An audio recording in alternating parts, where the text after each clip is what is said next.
What's up, Dub Nation? Excuse me, Rich with Let's Go Warriors here. We're going to do the play-by-play of the and commentary and everything. No commercials here for the Warriors against the Memphis Grizzlies. I didn't see Taran Armstrong in the starting lineup, so I think Taran Armstrong has the day off. It's going to be Chris Mannion, who deserves to start. He played very well these last few games. And other starters, according to Sam Gordon, who I'm just looking at our Discord server.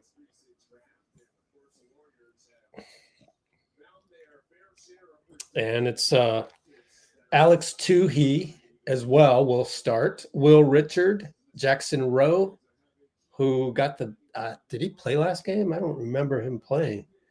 Maybe he got the day off last game. Jaden Shackelford, because Jackson Rowe is pretty much a shoe-in for Santa Cruz. Oh, Jalen Wells is going to play. Wow, he should dominate. He has played very well in the NBA against a certain greatest of all time player. In fact, you remember Jalen Wells guarding Steph? So Jalen Wells is my pick coming into this one to be the guy who jumps off the page. But we'll see. So hope everybody's doing well. Let's take a look and see how you guys are doing. How's everybody doing? 8 to 10 high vibrational. You know, we're not going to be doing the complaining thing today. We're just not.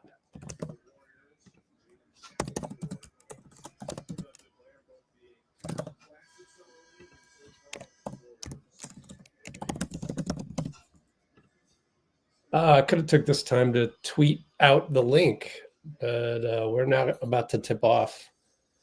Game is on NBA TV only.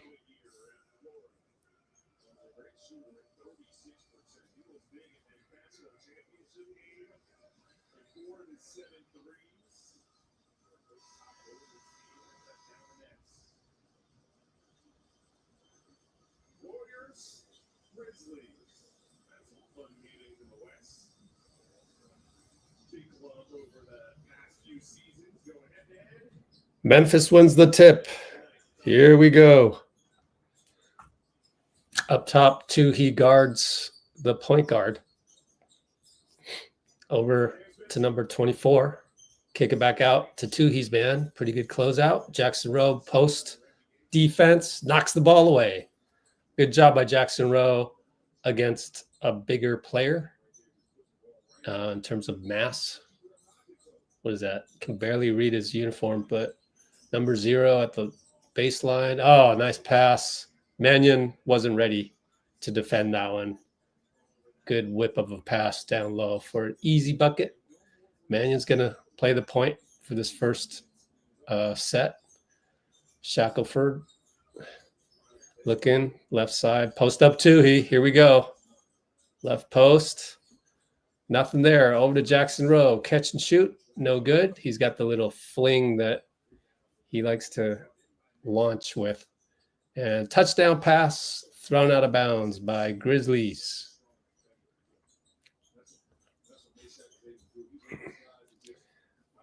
It'll be Mannion bringing it up. And he takes his man all the way. Number 24 bit for some reason on a hezzy dribble, and Mannion burned him. Good job by Mannion. Or Magnon, I think. Is that how you pronounce it? French. Number 0 for 3. Toohey, good closeout. Oh, tip in by the big. And Shackelford left side. Over to Jackson. He's on the run. He's downhill. Good run through by Jackson Rowe. Caught the ball while He was going downhill, attacked. That gave him the first step against the defender and drew some contact. Go to the line.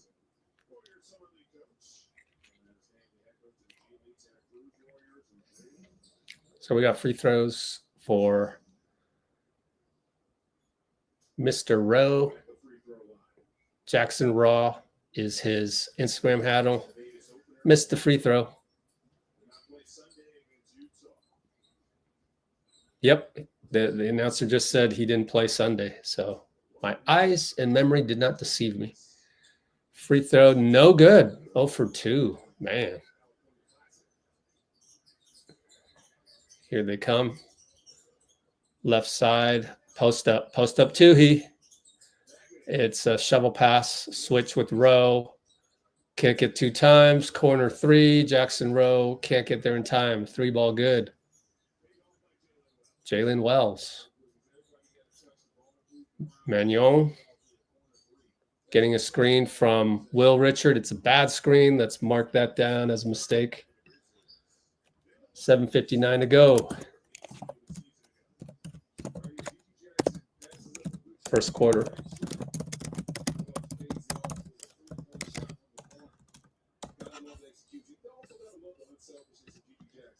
Dennis Scott on the call. Curl, catch, and foul reach in by Magnon. We will side inbound. Wait a minute.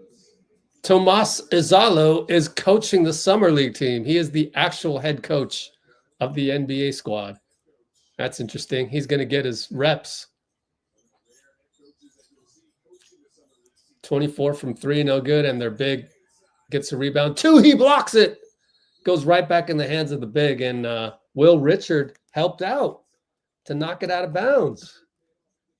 Good stuff, my thumbnail kids.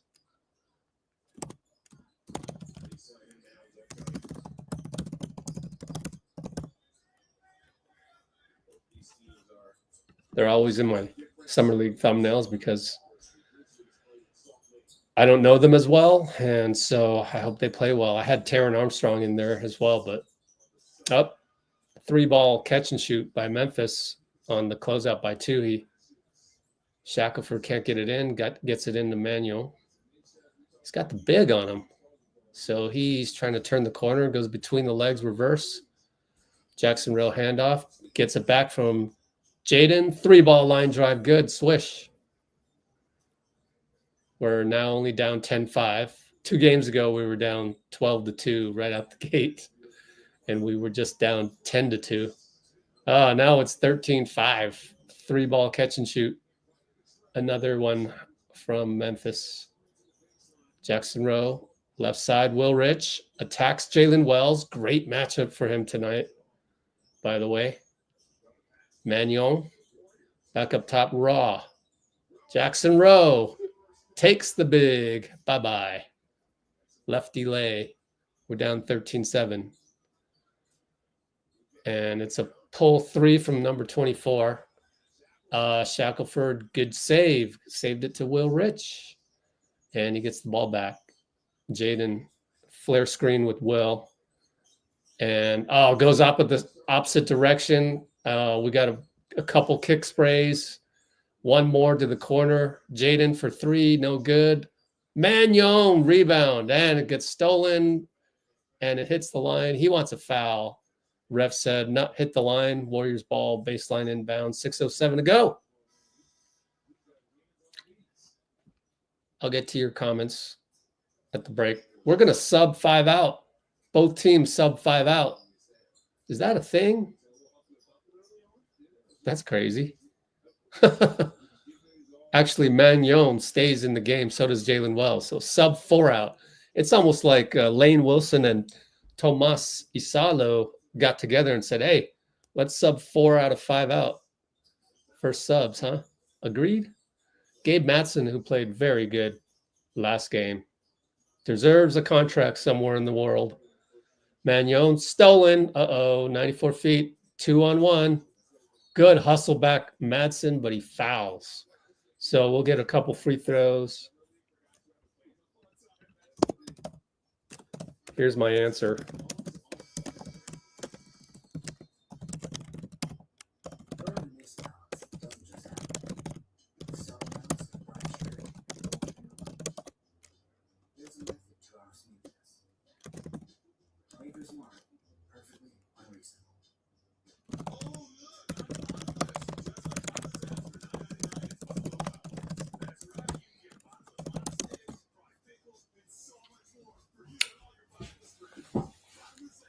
So my question to there's Looney said many things. So for you to go, what do you think about Looney's comment? What do I think about the Middle East crisis? I mean, like, there's a ton of things to talk about. What do I think about Donald Trump? There's can you be more specific? But the one that I thought was a little bit, again, if you just look at cap sheets, you will just gain so much knowledge. And I don't think Looney has looked at the cap sheets, because, like, dude, what were we supposed to pay you? But we maybe have this spreadsheet doesn't show it as much as mine does, but you know, you signed JK to 20 million. We're going to be past the first apron. And there's still 4 more slots to fill. And it's like, you know, each veteran minimum is 2.7 million. Just do the math. We're past the second apron. You know, we cannot afford Looney at more than the minimum. Sorry, Loon. You get offered 8 million. Joe Dumars came over the top. He made it a no-brainer. We want to get Looney. I just went and got Jordan Poole. Once he figured out he wanted Jordan Poole, the next step was, all right, chemistry. Let's go get Looney. How much we got? Let's just come over the top and give him 8 million. There's no way the Warriors can match that, because they can't even use the taxpayer mid-level. That's 5.7 million. So good job by Joe Dumars to accomplish the goal that he wanted to accomplish. You go get Jordan Poole and you get Kevon Looney, and you get Kevon Looney. That's smart. I don't know if it'll work, but that's smart. I get it. Tip my hat. I see the math. So we're having trouble getting a shot off. Bolden out to Cryer with 0.5. It's an air ball.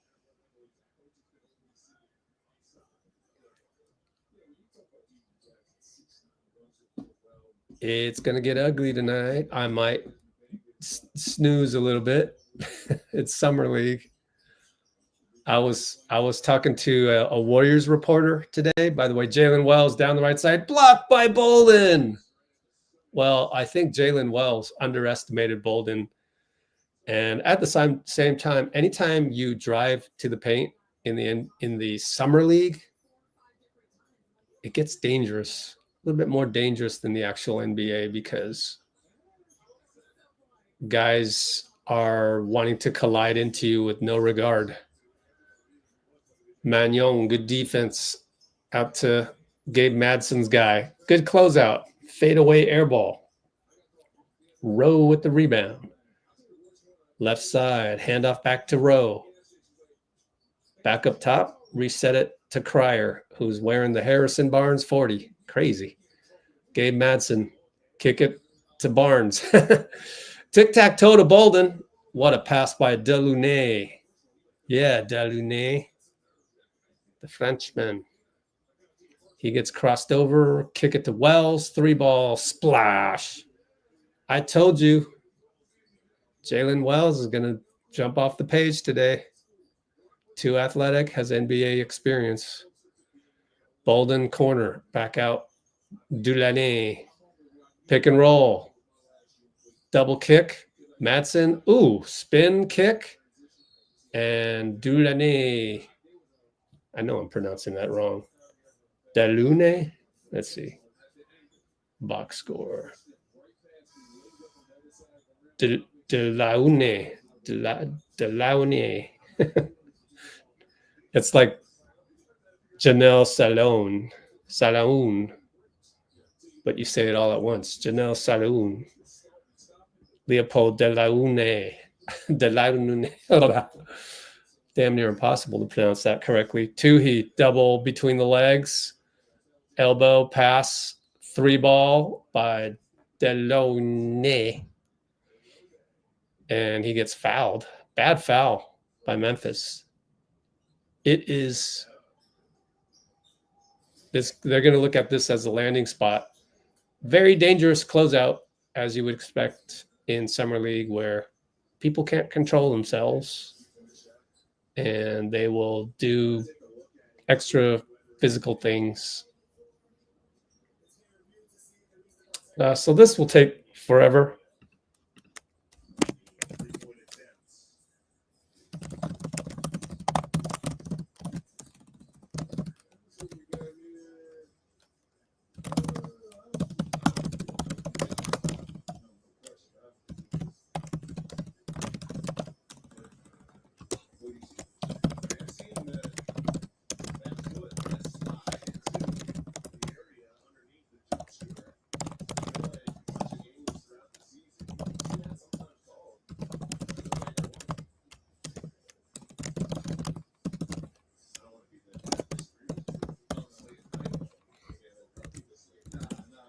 And then the Kerr comments. I know I have a reputation for just going ho-hum, but my job is to give you the behind the scenes. You should go play on a basketball team. This is a Wednesday in basketball. Like, it just happens.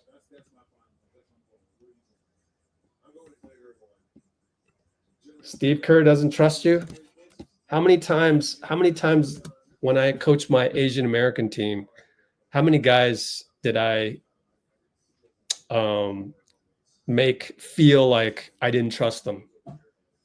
Probably every player that played for me at one point or another, maybe except for the stars, felt that I didn't trust them and didn't like me, at least for that game. Like, guys, this is modern gladiator.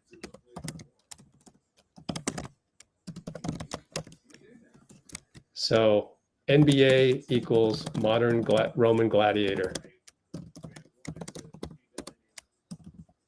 It is a zero-sum game.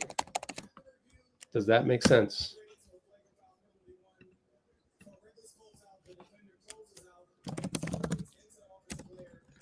Reckless closeout to make 3 shots, and then we get the ball. Nice. How about?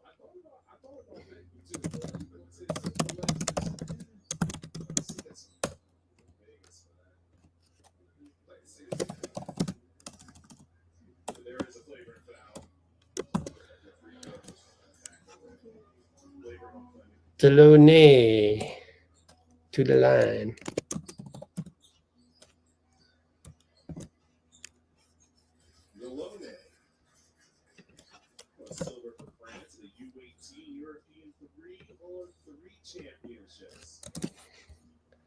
I get it, though.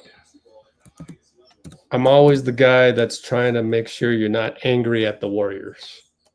I know that I lean that way very far. But if you listen to what I say and carry yourself from a standpoint of sort of like being in the locker room, nothing affects you that much. And you just kind of go, oh, that's basketball, and that's kind of neat. Now I know what it's like behind closed doors. So I always end up not complaining because it is what it is. And guess what? I actually apply that to life. I mean, shit happens. So you got to remember the good parts. Steph does. That's how Steph carries himself. And so people aren't exposed to that enough. So they love drama. People love drama. But those are people that are stuck in the Newtonian physics way of life. Turnover Memphis. If you learn how to not be trapped by the 3D world and trying to control outcomes and measuring happiness by your environment and basically living by the rules of Newtonian physics, where it takes a long time to control something and you grow old doing it. That's not the best way to live life, guys. Live it like Steph. Every moment, enjoy it. Have gratitude. So I got to remind you guys, but it's very unpopular for me to say these things. Blake Hinson gets a bucket down the lane. It was not a 3-ball, unfortunately. He's only made 1 3, and that one barely went in. So he's only made 1 3 in the last 2 weeks, and that one's barely gone in. A whole host of air balls and whatnot, but that was a layup, so I didn't even expect him to do a layup. And we got a timeout. Memphis 18-12, even though score doesn't really matter. It's just the performances. And with Will Richard out, I would say not with, I said that wrong. With Taran Armstrong out, I would say that Will Richard is the focus for me today. And also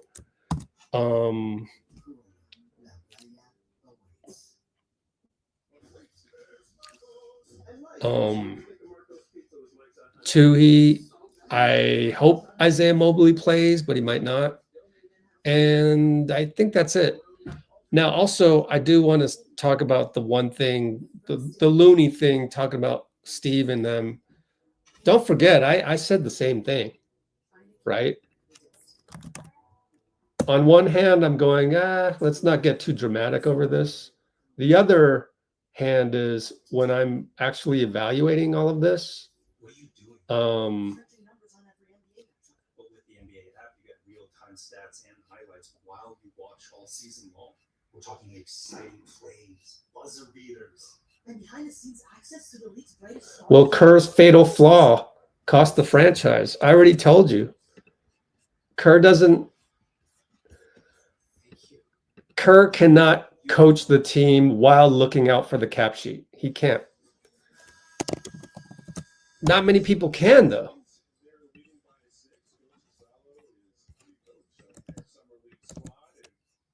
So I already talked about this. So, I mean, Looney's right. But then he's also calling the kettle black. You know, the pot calling the kettle black. So there's no Sith absolutes here. It's multifaceted. It's complex. There's layers to it, and there's always 2 sides to every story. Sometimes there's more than 2 sides. Coleman Hawkins up top. Oh, good split cut by Cryer, but he can't catch the ball. Out of bounds. Down 18-12. 2:12 to go.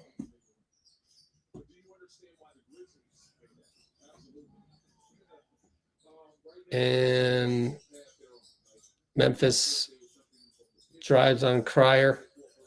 Swing. Blake Hinson stays in front. Pretty good defense. Blake Hinson missed layup.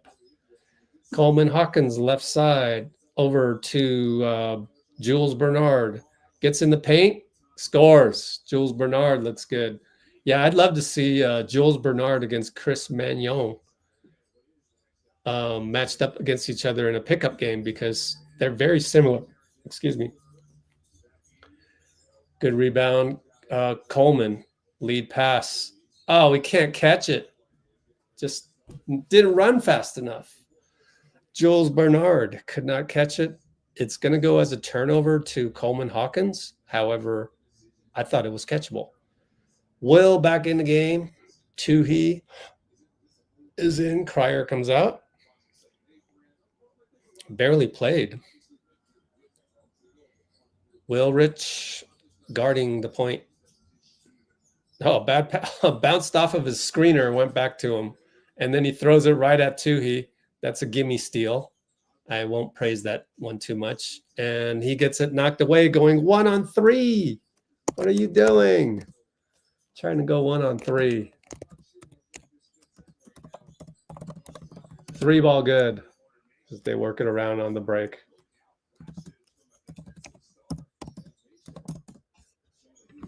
Oh, Alex. Jules Bernard, right side, tried to turn the corner. Changes direction. Lefty floater, no good. Or fadeaway, no good. They outlet it. Memphis resets up top. Will Rich trying to stay in front. He's very nimble on defense. Avoided the screen there. I like that. That's a good one. Reaches in on that one. Didn't foul. And Toohey fouls when they switch. So on that sequence, I thought Will Rich was pretty impressive in terms of just the versatility, jumping around a screen, reaching in to tap the ball and not the wrist, all that good stuff. And I need a scoreboard. Come on, guys. 27 seconds.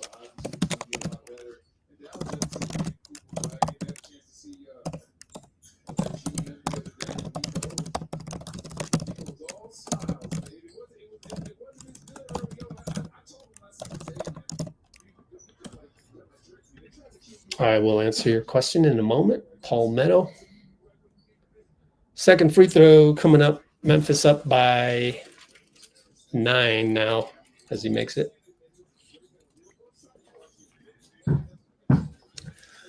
"24 seconds left or so. It's about a 3.5 second differential. Jules Bernard, wow. Nearly got stuck at the midcourt line. Coleman Hawkins. Dribble. Goes out to Jules. 5-4. Swing to Toohey. Boy, he's got to throw up a grenade here. He does, and it hits rim. And that's the end of the quarter. Got a little ugly there. We are down, end of Q1. Is Toohey a small forward? I mean, technically it doesn't matter what Toohey is.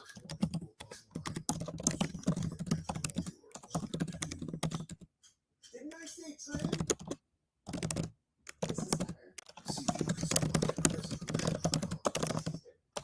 Skipping breakfast wasn't a big deal before.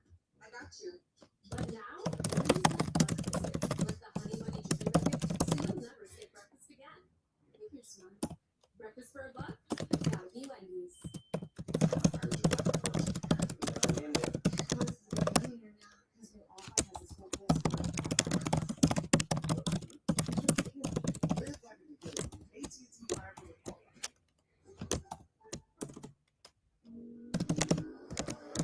I will disagree with you on the comp to AK-47. I mean, we're talking about at least a FIBA Hall of Fame guy.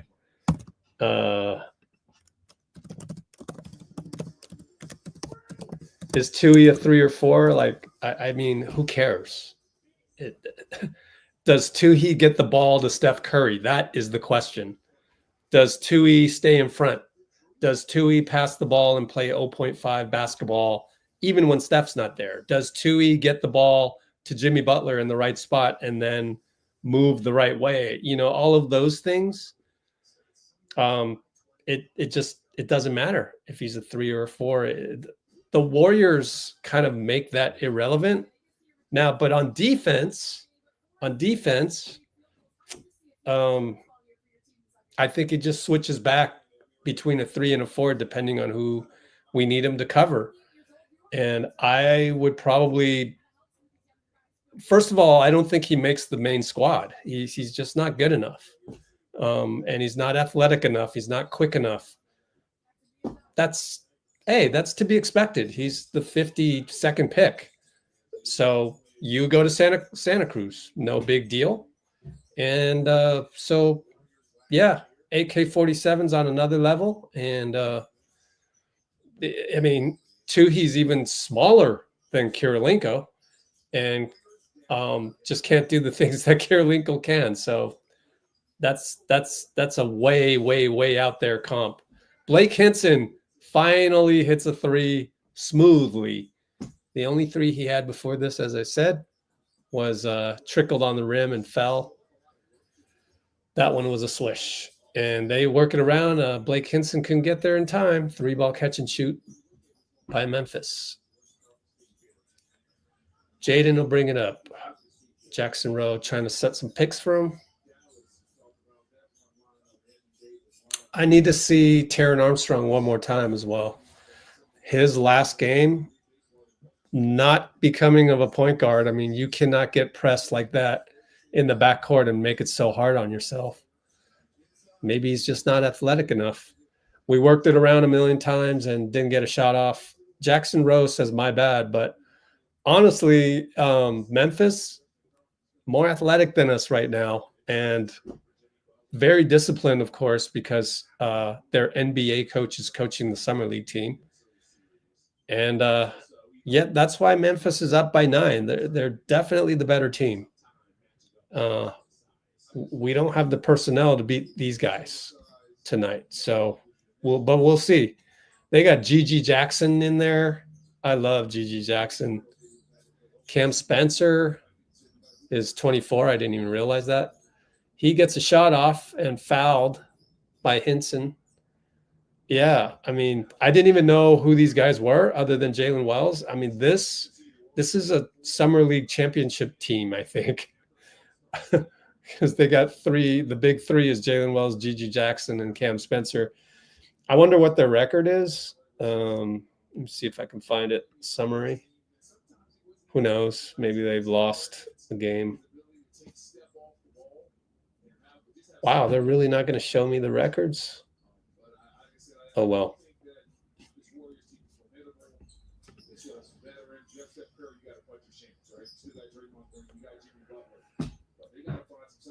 I think Dennis Scott is talking about the Warriors. They got to find some size. I mean, guys, look, we're going to get Horford probably. Quentin Post is a great backup. He shot blanks in the playoffs, and he was a deer in the headlights. But Quentin Post is our big man as well. And so, and we got Trace Jackson Davis as this smaller athletic center. Jaden gets picked at half court, and they smoke a layup. And here comes Jaden. Flare screen, not well executed. Blake Hinson saves it to Jackson Rowe, who attacks and scores. Jackson Rowe is reliable.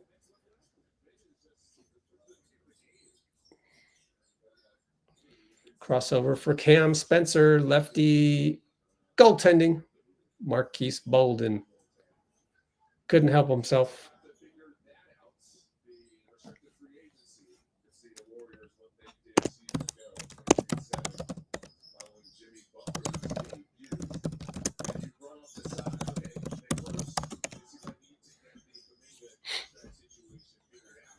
Jackson Rowe fouled while dribbling it up.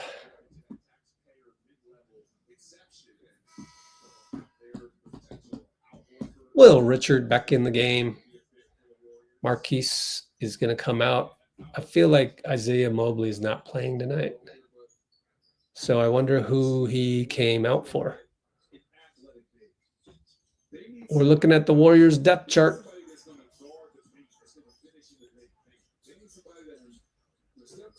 Dennis Scott is talking about the Warriors, and he has no clue how we play. We need a big man to finish inside. I mean, look, dude, it just – we have Steph Curry. We're a small team. We always have been, probably always will. Like, the big man that you want is not available at the veterans minimum, Dennis Scott. I don't know. don't know what else there is to explain. I gotta put up our cap sheet. The cap sheet doesn't lie. It's as simple as that. Like, you tell me how they're going to get a big man to fill the spot that the big man is supposed to fill. It's just hard to play with Steph. And then people go, no, it's easy to play with Steph. No, it takes a while to learn how to play with Steph. Then it becomes easy to play with Steph. You're not going to be able to teach a veteran minimum center how to play with Steph. That learning curve is impossible. We don't have time for that. It's why I wanted to target Jaren Jackson Jr. But Memphis wants to keep him, so that's that.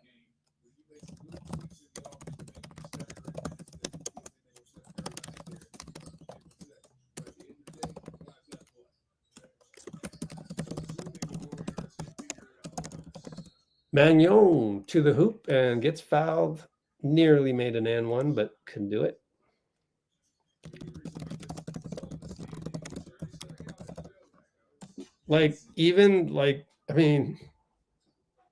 DeMarcus Cousins didn't even work, but of course we had KD at the time. There's no big man that works with Steph. The last one we had was Bielitsa, and he's not really a big man. He's a skinny power forward, tall power forward. James Wiseman didn't work even when he was healthy. Well, we didn't have Clay either at the time, but it's hard to play with Steph when you're a 5. So when our unorthodox team plays against an orthodox team like the Clippers, then it's a clash of styles. But we're not going to have a Zubats that's going to be able to play around Steph. LJ Cryer pops a 3. So it's nothing to get upset about. We couldn't afford to pay DeAndre Ayton more than the minimum. We could pay him taxpayer, but he got $8 million from Lakers, so we have Horford ready to go with the taxpayer mid-level. Again, this depends on JK getting this, some kind of deal. If this matched Jabari, we can sneak under the second apron barely with this taxpayer mid-level, veterans minimum, and then this one needs to be a rookie contract, which I think will go to Will Richard, but again, depends on JK. And I don't know what you do. I have no idea how you structure this contract with him. And it's going to be tough, but taking a look at our cap sheet. I forgot to show you that on the screen. This is our spreadsheet. Traveling Coleman Hawkins. Here's our spreadsheet. You can see I put Jabari's number in for JK. These 3 guys, obviously, these 3 contracts subject to be traded if we suck by February. we might even trade one of these guys if we don't suck. It depends on who's available as well. But if you add up all these contracts, QP, Horford, then you can do a veterans minimum, an older veterans minimum,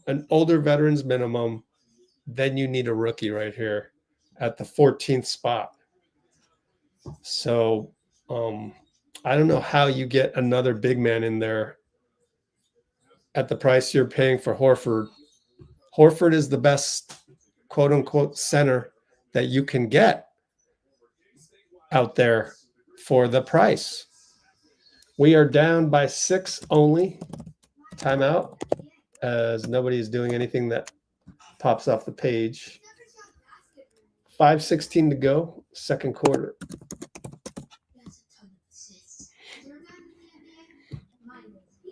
Andre and Durant were the cheat code. Yeah. And we got small ball Draymond at the 5.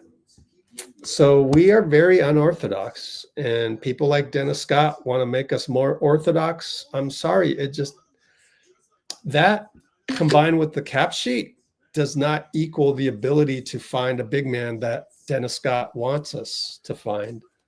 So, but then again, maybe tomorrow somehow, Mike Dunleavy comes up with something. I don't know. I doubt that. I just don't see it. I've looked at 30 cap sheets. I don't see that happening. So the whole we need a big man thing, if all you knew was to look at this spreadsheet, you would be free of the shackles of we need a big man. You know that we just can't afford a DeAndre Ayton, and that was lucky for the Lakers to get him to buy out, because normally a DeAndre Ayton is 30 million. A Miles Turner is 20-something million. It's impossible. You're never going to get that when you have these 3 guys, unless, of course, you sign JK to 20-something million and then you trade him at the deadline in February.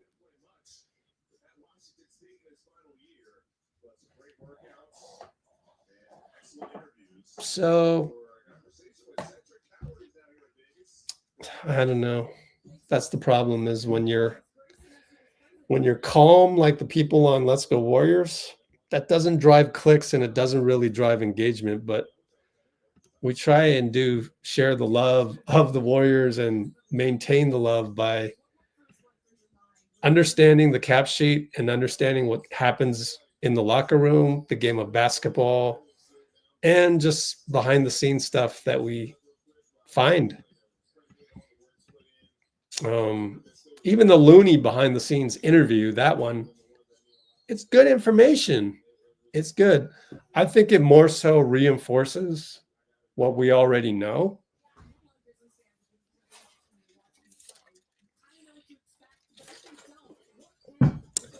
And that is, for me, that the NBA is usually a zero-sum game. Basketball, zero-sum game. You're going to get winners and losers. You're going to get players that love you because you played them, and then you're going to get players that hate you because you played that guy instead of you. It's a zero-sum game. Oh, thanks, Palmetto. Yeah. Thanks for that, because it gives me confidence that the chill mode can work. Sorry.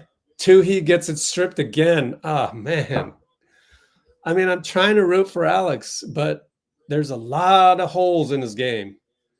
And Will Richard keeps his hands up to avoid a foul, and they blow a layup. Good job by Will Richard. Toohey alley-oop. Can't finish, but it is Coleman Hawkins. Yikes. What a sequence for... and Will Richard gets a steal. And layup good. Loon. Wow. A lot of things just happened.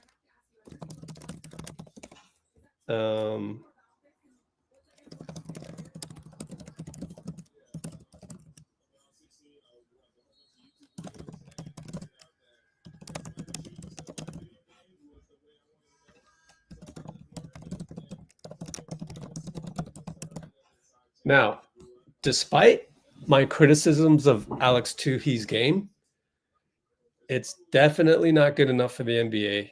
It might not even be good enough for Santa Cruz, but we drafted him, so he's going to be in Santa Cruz, whether he's good or not. Given that, there's still time. He can still improve, and you just never know. You never know, so let's not count him out. Will Richard misses a 3, catch and shoot. And hey, look, Dunleavy said on the podium that they wanted 2 swings at this. So just based on Dunleavy using those words, one of Will Richard and Will Toohey is not going to make it. So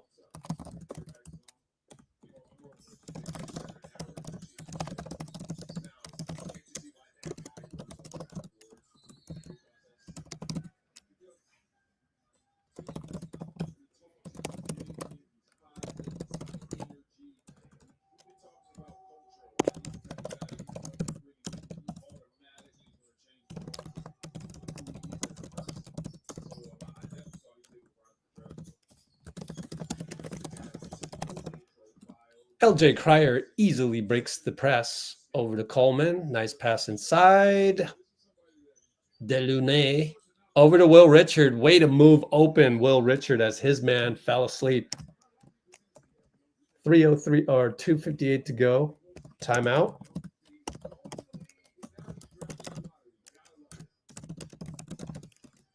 So Richard sneaks from corner to paint jumper. Good. Timeout. And it is, what is the score? 36-34. We caught up.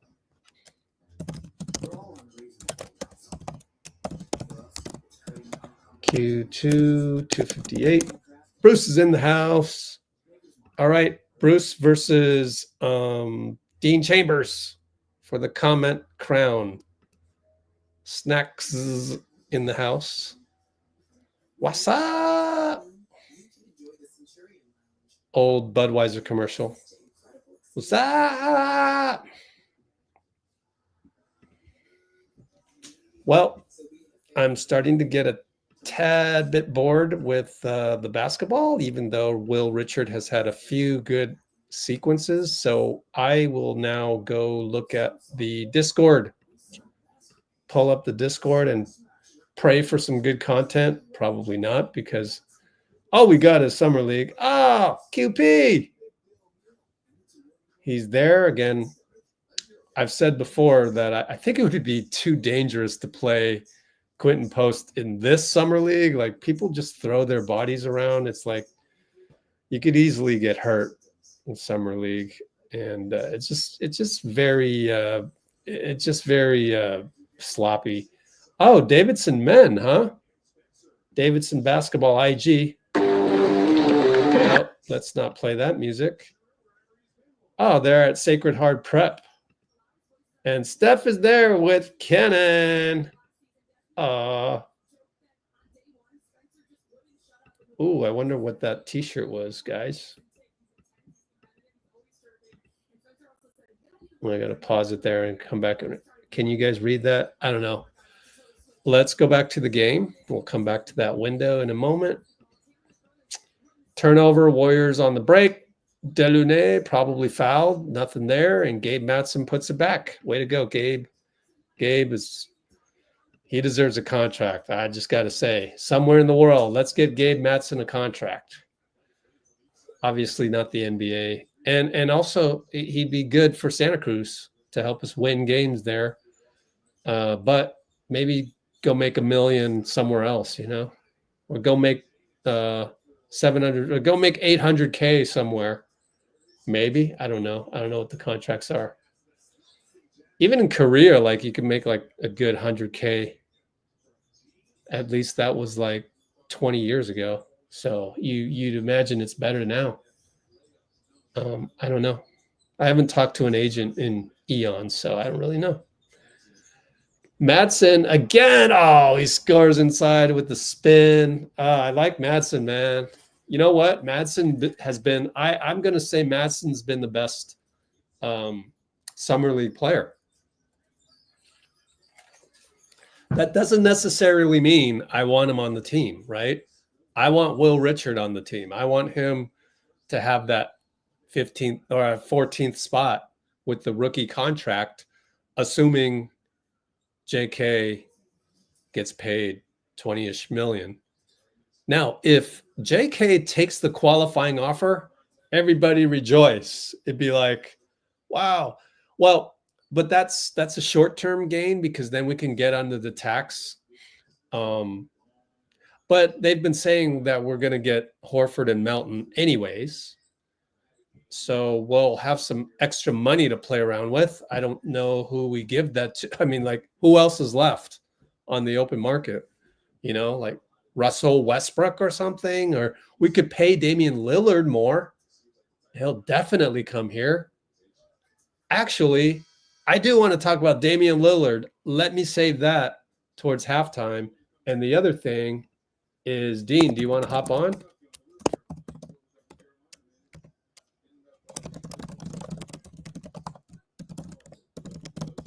But I want to talk about Dame Lillard. Well, you're going to have to stay until halftime for us to talk about that. Bruce, that was interesting. Yeah, I already mentioned.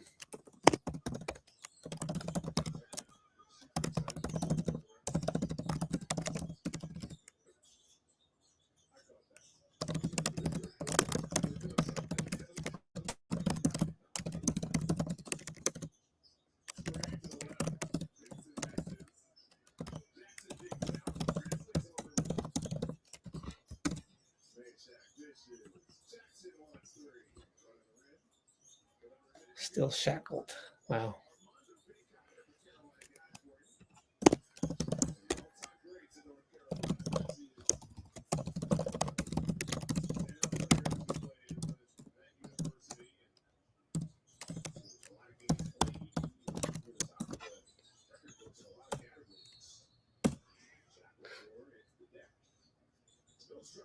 Victor Oladipo. Really? Oh, cool. We'll look that up. Yeah. Let's check that out.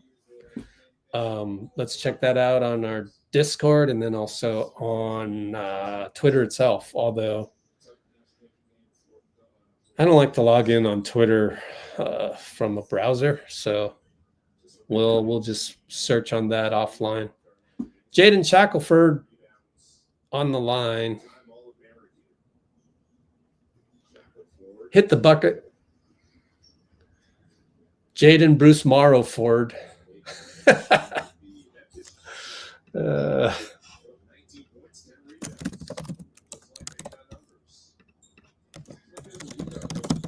Hits both.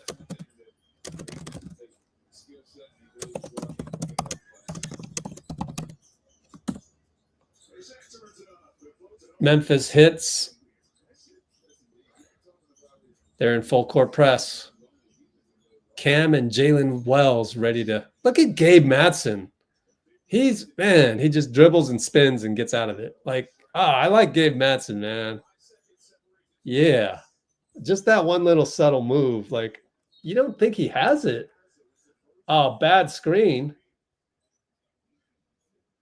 by Jackson Rowe, 44. Oh boy.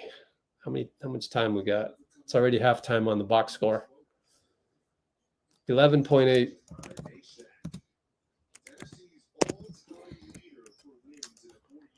$53.15.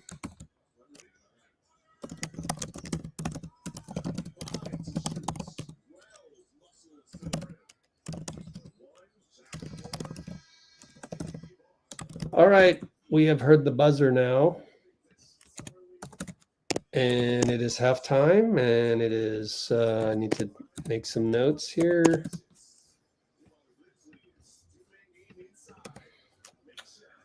Uh, 43 apiece. Hey. All right. Let's look up Oladipo. Discord. Let's see if I can find him in here. Well, first of all, what does that say? Oh, that's too big. The honor of Wildcat basketball trust commitment Kerr. Okay. All right, let's just go ahead and go to Oladipo. Oops, that's the problem with the browser version of, or the macOS app version of Discord is it's hard to find things, hard to type in the search term when you get things blown out of proportion on the Zoom. All right, took part in a private workout. Let's copy this link. Let's switch it over. Where are we at here? Switch this over. Oladipo. Boom. And let's copy and paste the link. Hoops Rumors, who do a good job of sourcing the information. According to Jeremy Wu of ESPN, 5-on-5 scrimmage. Wow. Excellent shape. I don't know, guys. He's just too small for me, man. What is he, 6'3"? Oladipo. Victor.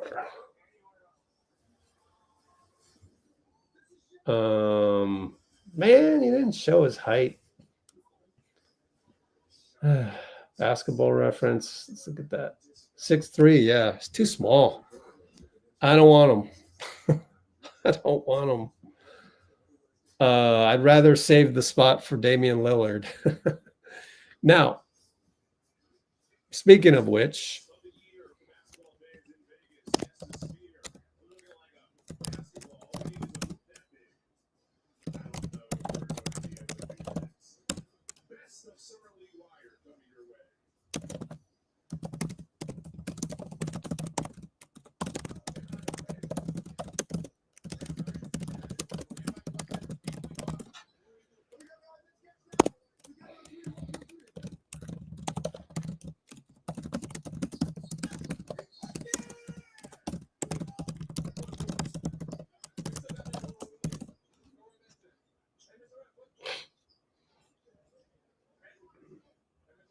who's a good defender? Horford or Oladipo?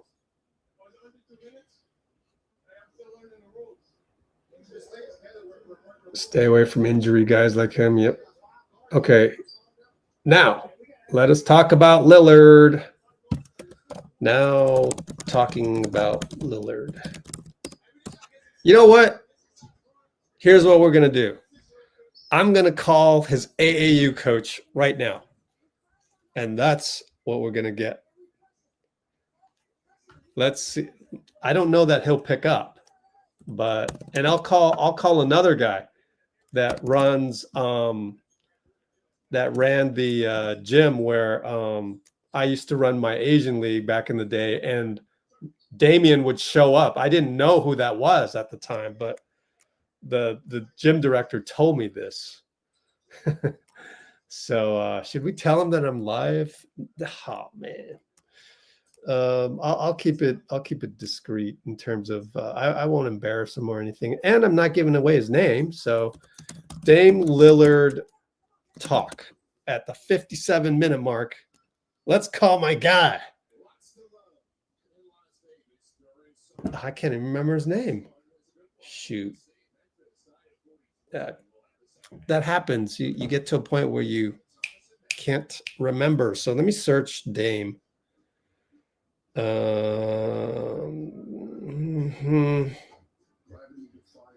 got to scroll for days, don't I?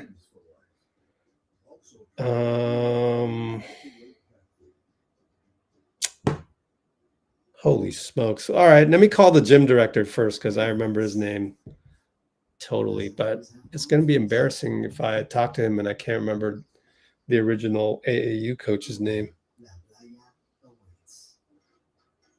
Oh, I know how to look him up. Please show up.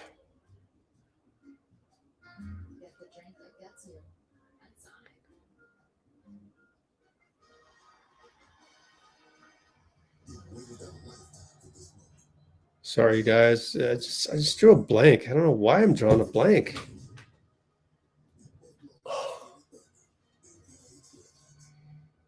Bushrod? Just give me a moment. Wow, I got a lot of names coming up. There it is. I found them. Yeah. Calling up Damian Lillard's AAU coach right now.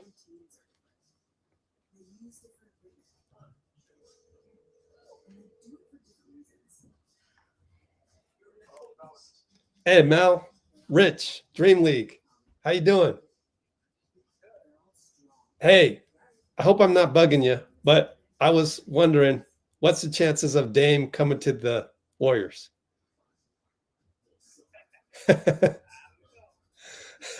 I knew you'd say I don't know, but you know what I was thinking? What I was thinking is this would actually be a great place for him to come to in terms of the fit, and the guy he's playing behind is also 6'3", and like he's also older, so that he'll have a lot more back-to-backs off and is more injury prone, you know, so that there's actually more opportunity for Dame on the Warriors than at other places. I would think. That's my logic. Yeah. What do you? I could be right. Yeah. Cool. So what? Oh, yeah. Cool. Cool. How's everything going? Good. Are you still running the Rebels, or what's going on? All right. Cool. Well, I just wanted to chime in because I thought maybe you'd heard something. Okay, let me know if you do. Appreciate you, man. Take care. All right, bye.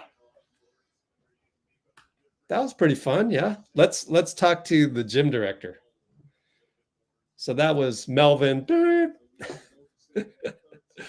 I don't think it's fair to like be on a live with just a guy who doesn't know he's on the live, you know? So I had to cut it short. Wow, that's the shortest halftime ever. We're going to go. So you heard me. My logic for why Lillard would pick the Warriors, because you're backing up a guy that's 37. I think that's a great opportunity for Dame. And you're going to play in the offense that's basically designed for you. Think about it. There's a game going on, but I don't care. I'm stuck on Dame. Think about it. Dean Chambers, are you listening to me? Bruce Morrow, you listening to me? Think about it. Where we run the entire offense around Steph. What's the best plug and play for Steph in the NBA? Dame Lillard. Okay, maybe Trae Young, but Dame Lillard. It's like the same. Dame would get to play Steph's role all the time. It would be designed to get him the ball. We wouldn't have to change much. And you get to play every back-to-back game for sure. You're starting. You get to just plug and play for Steph. Now, if you play well, now the drawback is if you play well, you score 30. I'm sorry, we're not starting you next game and just sitting Steph. Or maybe you should. Hold on. Maybe you should. Maybe it's time to save Steph a little bit. So I think the sell job to Damian would be that. Now, can we pay him more than other people? No, we can't. Well, it's a veterans minimum, and you figure everybody else is going to offer a veterans minimum, but there might be a team out there, Denver Nuggets maybe, who knows what their situation is. They could possibly pay a little bit more. I've heard Yossi Goslin and Sam Quinn talk about the Nuggets cap sheet. Let's take a look at the Nuggets. Yeah, they're right by the tax. All they got to do is oh, wow. They're so close to the tax. Why not get under the tax? Yeah, I expect them to trade one of these guys. Julian, I mean, they're so close. 400. All you would have to do is send one of these guys out and just sign a rookie at 1.2 million, and you're under the tax. Then you can use unfortunately, the $14.1 million non-taxpayer. So cap sheet wise, our cap sheet isn't as well equipped to handle Damian as the Nuggets are. So Damian might be waiting around for the Nuggets, honestly. Could be waiting for the Nuggets cap sheet to free up. Only 400K above the tax line to utilize the non-taxpayer mid-level at 14.1 mil. Wow. Would you pay 14 mil, or would you pay, actually you could just pay 5 million. Just pay above whatever anybody else can afford. So if you're Damian Lillard, would you rather play for the Warriors at the minimum or Denver for 5 million? What would you do? Let's do a poll. Let's say Denver frees up some space. Oh, we got some not good vibrationals right now. Well, I'm sorry, but I'm not paying attention to the game anymore. I'm too excited to. If you're Dame, which deal do you take? 5 million from Denver, if under tax. If they are under tax. Vetmin from GSW. Well, who does Denver have playing point guard? They've got Jamal and less minutes with Jamal.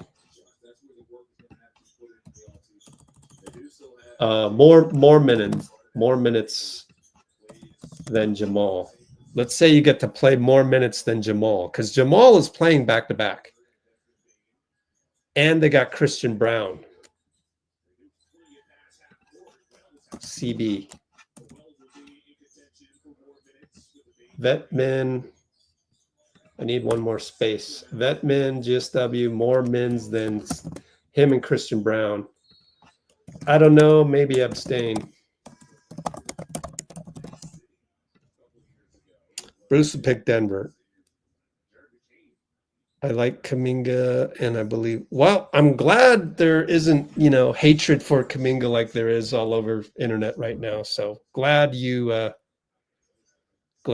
mentioned that. Yeah.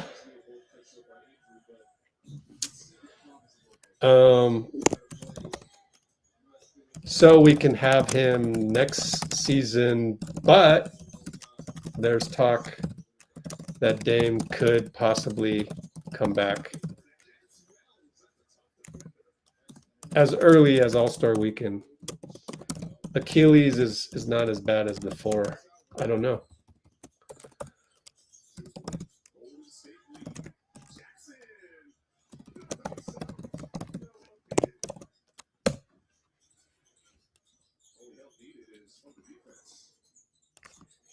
Need a replacement for GP2?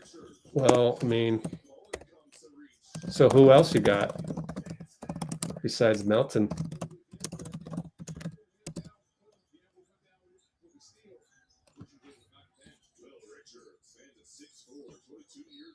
Oh, Will Richard just hit a 3. My bad.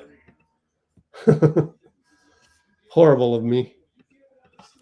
There it is. They just let him go. Forgot to guard him. And what is it? 556 maybe? 6'11". Okay.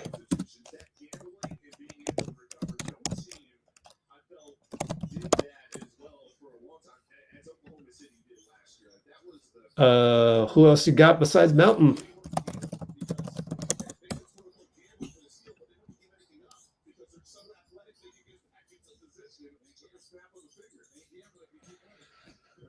Three ball no good by, I guess that was Cryer. Richard is out of the game. Yep, we're not playing Mobley. Oh, they may have fouled number 3.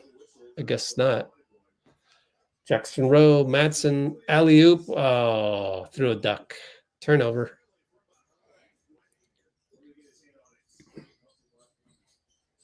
Oh, nice finish by number 3.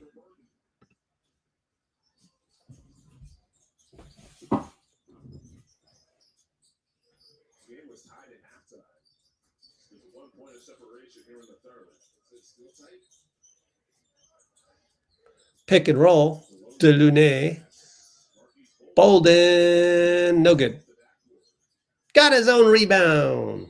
Jump hook and 1.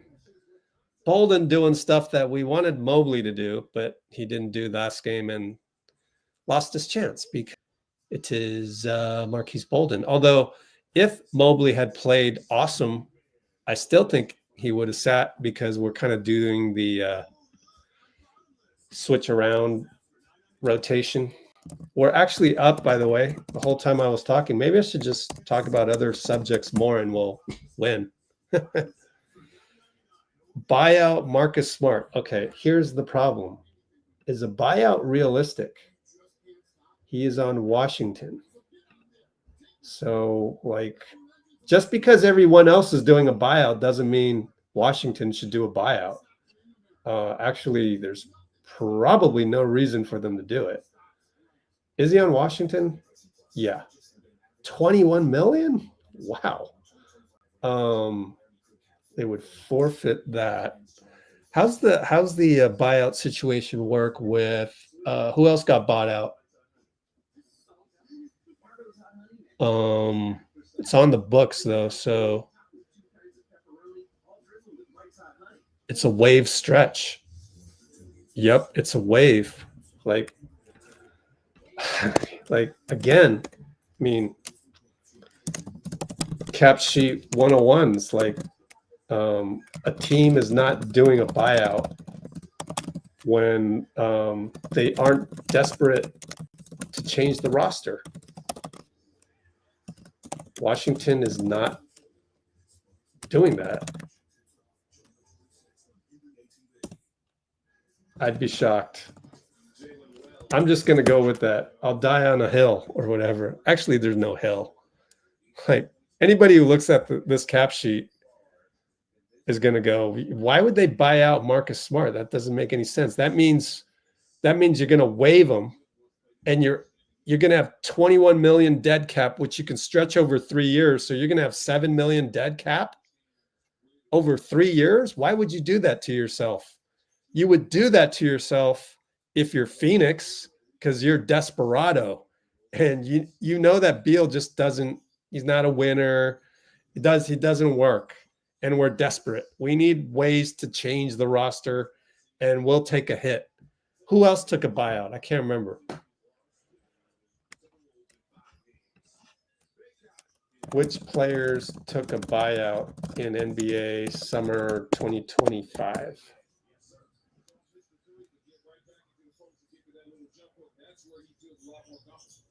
Come on, AI, just tell me who it was. Lillard. Oh, Lillard, yeah. Tice was waived by the Thunder. Valanciunas, no. They were just waived.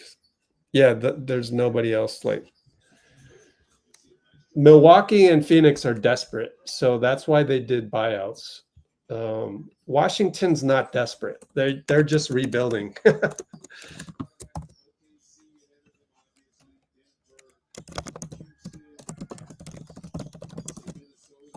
You don't do a buyout when you have an asset, 21 million. Granted, it's way overpriced, but you never know. There might be a team at the trade deadline that wants a veteran defender and make a trade. I mean, it could be the Warriors, you know.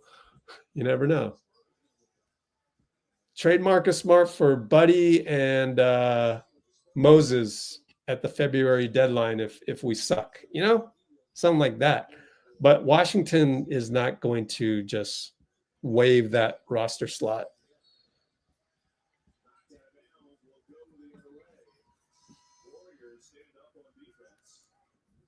Ben Simmons. Well, I mean, look, anybody that we're getting, let's do this again.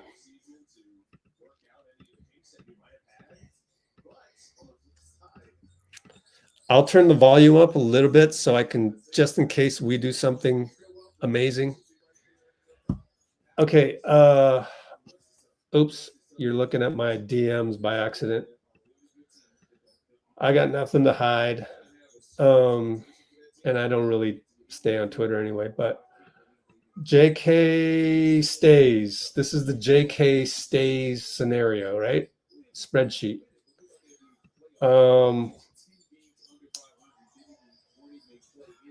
If we get JK at a reasonable, fair number, like Jabari Smith's average annual value, then you only have a veteran's minimum for Melton and a veteran's minimum for somebody else. So, yeah, if we have space for that, then that's fine.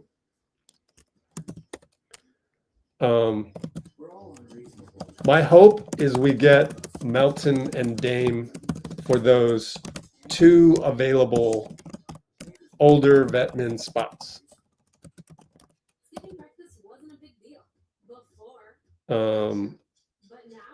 If not, then yeah, maybe Ben for a vet min. But are you sure he's stuck with a vet min across the league? I'm not sure. Maybe there's a team out there that can afford more than that. Denver could possibly do it if they get under the tax. Denver's now, now that they got rid of Michael Porter Jr., Denver's the one that's, able to do some things with their roster. So if I'm Ben Simmons, I'm waiting around on Denver.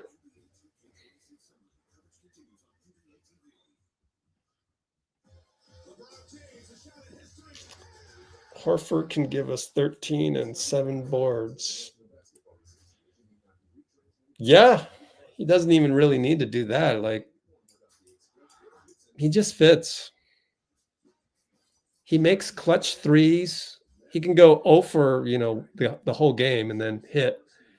And he's a good mentor for Quinton Post. And what else? Yeah, Quinton Post is going to get minutes, man, if we get Horford. And Trace. I think Trace has to play.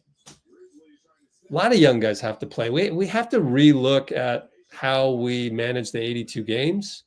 But then again, last season was a bit of a Melton got hurt, so it messed up blueprint number 1, and we had to toss that in the trash can. What a Euro step by Jules Bernard. We're up by 10. Toohey with the deflection.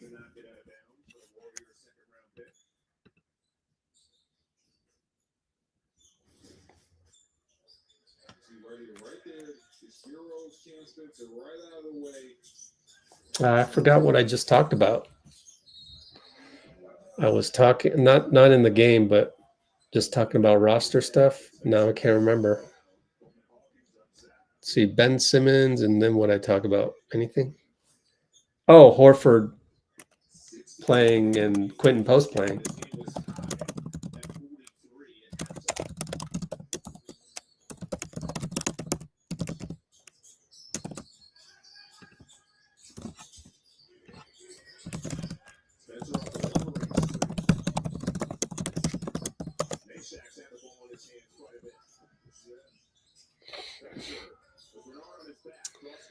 pretty good shell, defensive shell. We got good closeout by Toohey, keeping in front, but guess what? They got the rebound.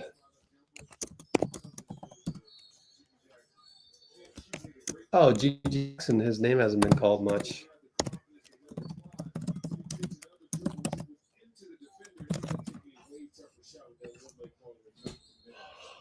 Oh, we're up by 10. 1:38 to go. 3 ball. Cam Spencer.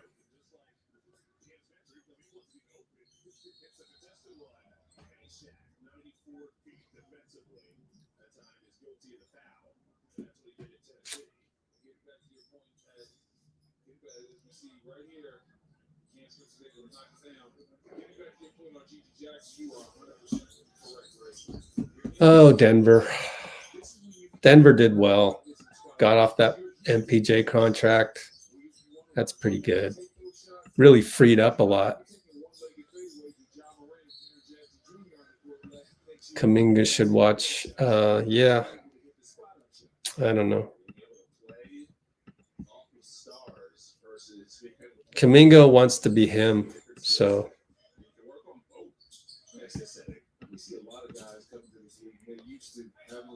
I said all year long that JK should do this, JK should do that. Wrote an article on Let's Go Warriors. But I'm at a point where, hey, look, sometimes there's a lot of guys that wouldn't be able to fit with the Warriors.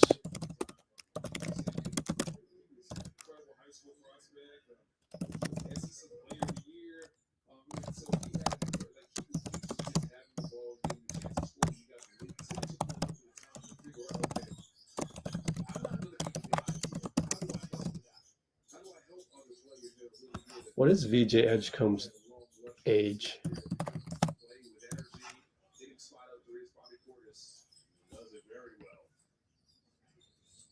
$19. But he is from, where's he from? The Bahamas. Would you expect VJ to do all the little things?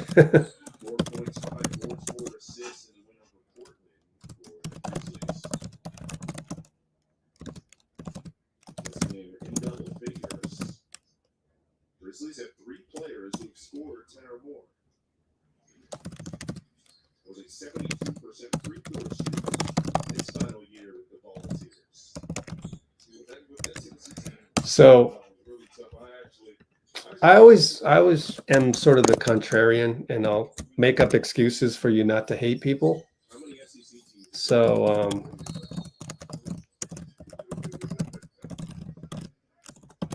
I always bring up the alternative. I can't help it. My dad's like that a lot of times too, and sometimes I'm like, Dad, just agree with me, you know? But in this forum of where, you know, I'm not talking to, you know, a relative, or I'm not talking to my dad. I'm talking to you guys and your general public and your Warriors fans, and I'm sort of hell-bent on making us not be mad at people. So me going a little bit too far for that, that's kind of part of this process where I'm giving you the contrarian view. I'm giving you the, oh, but don't forget. So I just think it is what it is. I mean, if JK wants to do the little things a la Guy Santos, and that's the thing, is that he just doesn't know how to do it. What is he going to do? Is he really going to sit there and do drills with Guy Santos, you know, Brazilian national team drills, go dive on the ball? Like, I think that's a lot to ask of any A1A player in a pickup game. Like, you go out to any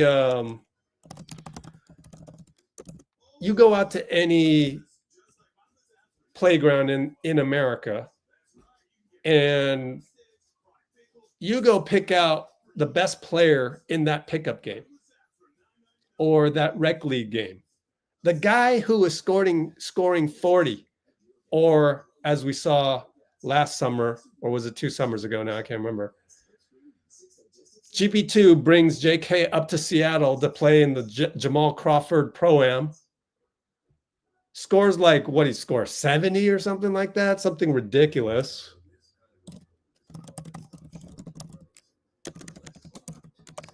Is that guy really going to come to the Warriors and play like Guy Santos for Steph's sake?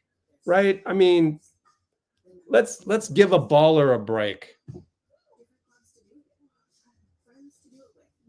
Most ballers want to grow up and be the next Kobe. There's nothing wrong with that. You're asking a human to not be human. And again, I said, this is modern day Roman Gladiator. It's a zero-sum game. For you to want the fame and the fortune, that's just part of American capitalism. And I'm not here saying you should be mad at Steph, but it surprises me that people just leave Steph out of the equation and everything needs to worship Steph. In many cases, Steph is the problem. So, you know, we have a team that has an ecosystem based on Steph. And now it's also based on Jimmy. And it has to be based on Jimmy because we were desperate when we got him. So I don't want to hear about we paid Jimmy too much. Look, either you stay 500 or you pay Jimmy the extension. There's no in between. You don't get to, and the other thing, what were you going to pay Jimmy? Cap sheet don't lie, right? I've been saying that.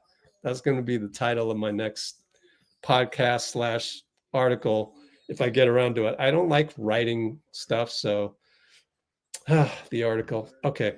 So what were you going to pay Jimmy then? 40 million? You're going to get a $14 million discount? I don't think so. What is the big difference? Oh, we should have paid him 52 million. Did you know that it doesn't really change much on our cap sheet? So anybody that tells you, oh, we paid Jimmy too much, that's why we can't do anything. Cap sheet, you don't understand the cap sheet. You don't understand how we got Jimmy in terms of like what we needed to do. And I don't like what? I mean, what? If we paid him 40 million, we'd be 14 million less than this. I mean, really? 11 million will get to the first apron. I mean, 14 million doesn't get us to the tax line. You need to get to the tax line to make a difference to get the 14.1 non-taxpayer mid-level. People learn cap sheets. While I have 26 people on here right now. But yeah, I should just cut this up and make a podcast out of it. I'm telling you, cap sheets don't lie. If you can learn this and then understand, here's the luxury tax line. This is out of order.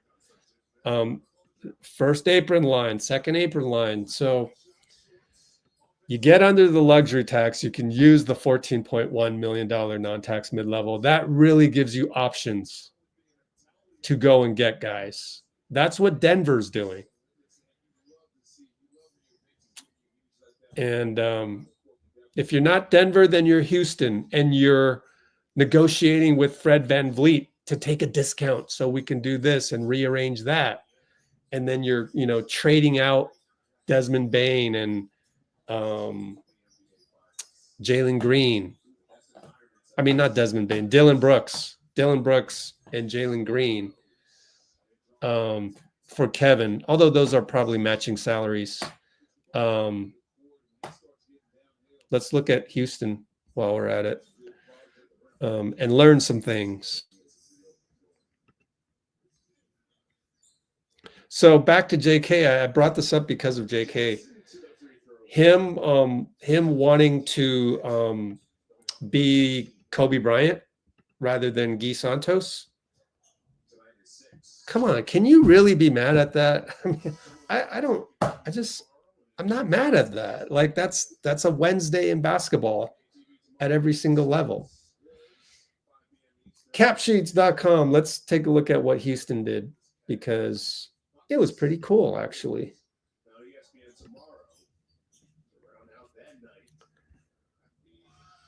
Fred VanVleet reduced his salary by $19 million, guys. That was big, and that got him under the luxury tax.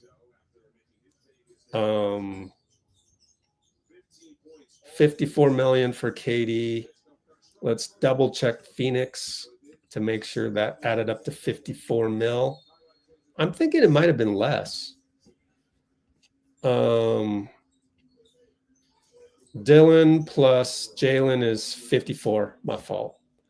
That's pretty neat how it all just happens to match up. Exactly. Fits like puzzle pieces. Oh, let's see. Jabari got extended, but they can still pay the rookie scale right here. 12 million for the number 2 pick.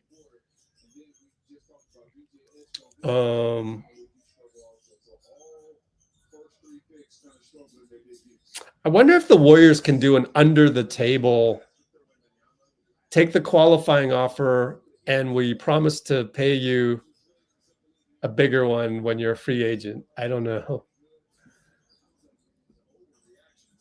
And I don't think they can pull the qualifying offer, because pulling the qualifying offer would make Kuminga unrestricted, right? I'm not sure, though. Anybody know? Anybody know what happens if Dunleavy pulls JK's qualifying offer? Does JK become an unrestricted free agent?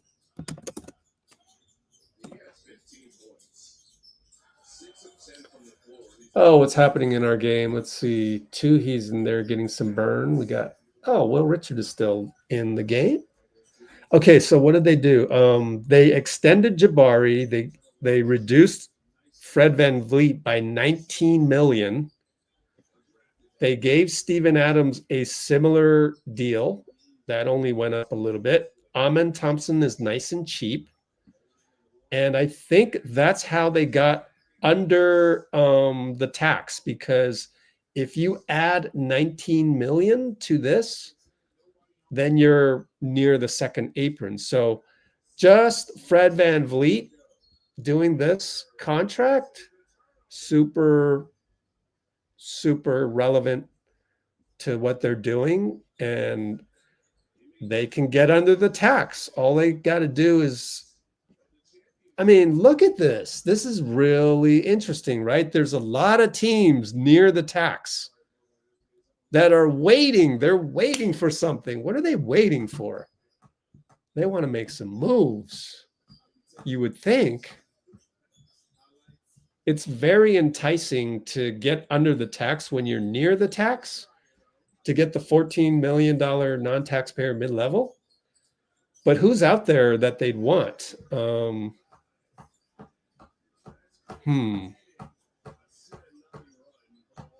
Clint Capella's nice and cheap, so they probably got rid of somebody around that level. Not quite sure who.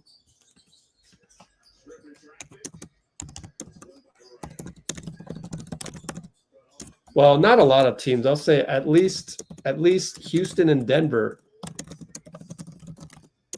are now near the tax line. Will they do anything else to get under and then utilize the 14.1 million non-taxpayer mid-level? Meanwhile, we have a timeout in Vegas. By the way, I'm going to Vegas in the morning, so I hope to have some footage for you from practice, but we'll see. We're up by 8. 5:27 to go.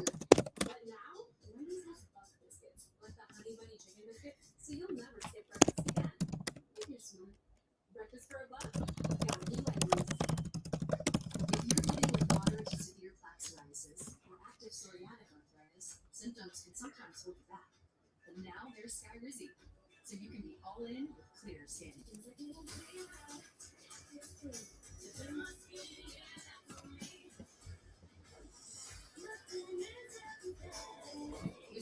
Yeah. I mean, I wrote about this about JK a long time ago. I don't know. Maybe I talked about it sort of in different context. So I won't show you it, but like,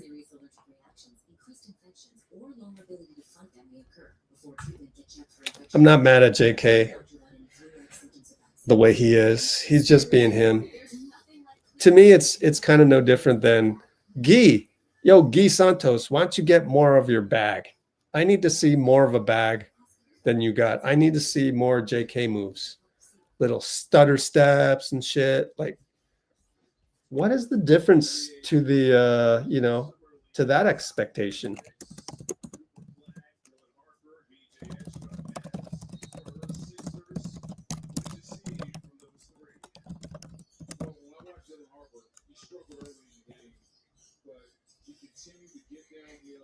So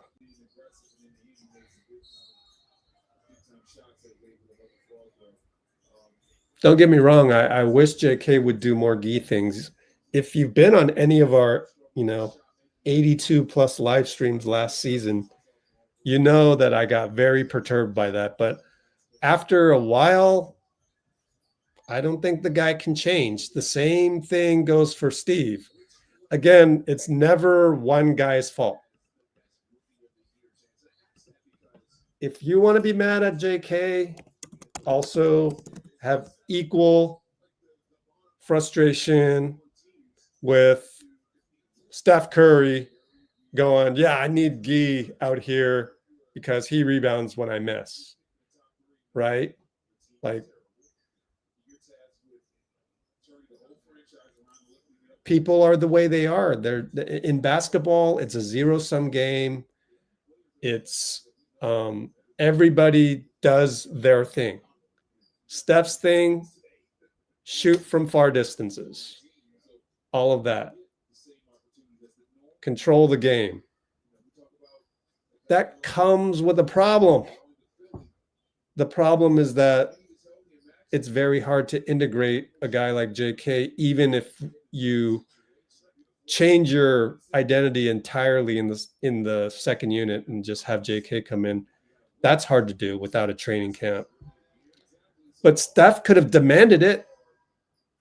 He could have, maybe I should be his salary cap advisor. He needs a trainer. He needs a nutritionist. He needs a basketball trainer. So the basketball trainer is Brandon Payne. The strength trainer is Carl Bergstrom. The nutritionist is whoever it is.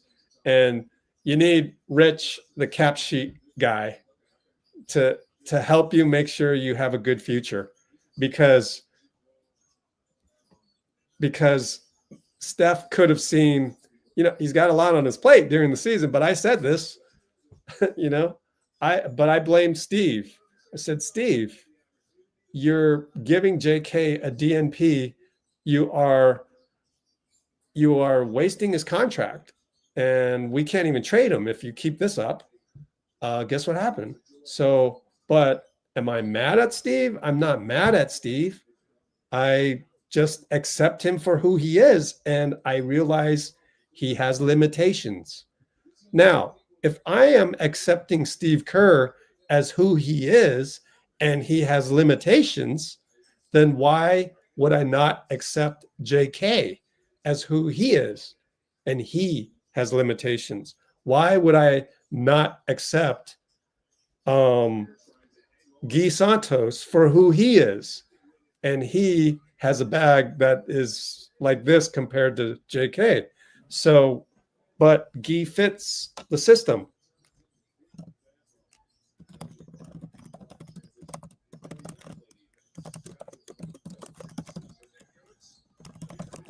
So everybody has their own Achilles heels.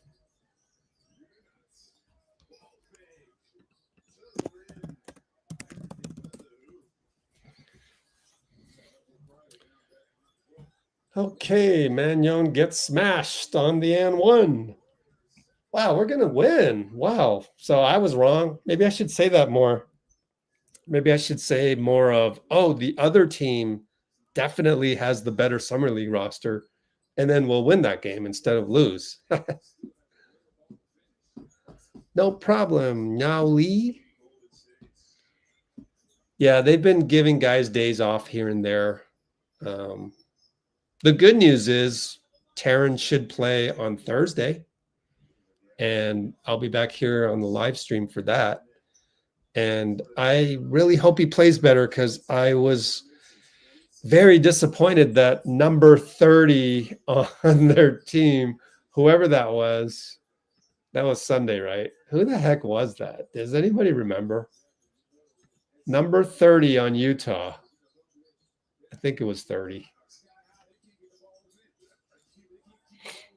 Either Elijah Harkless or Isaiah Collier. Let's look it up. Utah Jazz Summer League roster. Here we go. No data available. Say what? Oh no. All right, let's go here. I need a uniform number, guys. Oh, crap. No uniform numbers. Hey, look, we can look at the standings. Didn't know that. Ah, cool. OKC Thunder 3-0.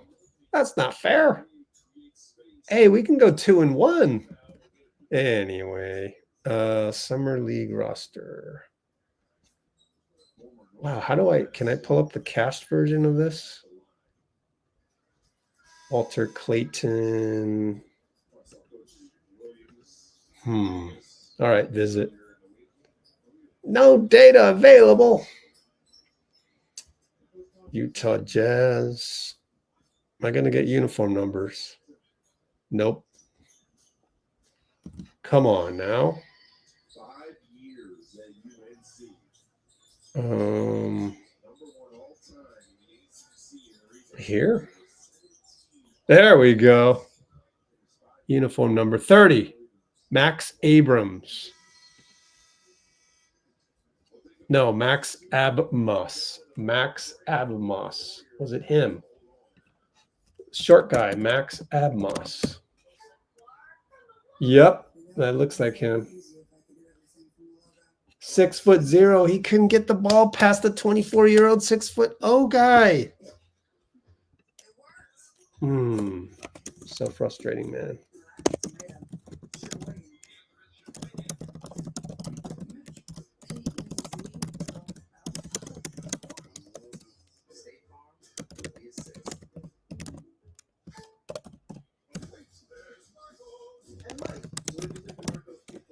So hope Taran plays well on Thursday, because I need to wipe that game out of my memory. That was not a good performance.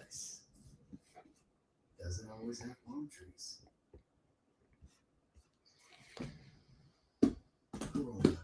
Okay, time to look at Discord since it's getting boring. Share screen. Discord time. What do we got here? Let's X out of here. And let's go all the way down. Ooh, courtside and one. Magnon.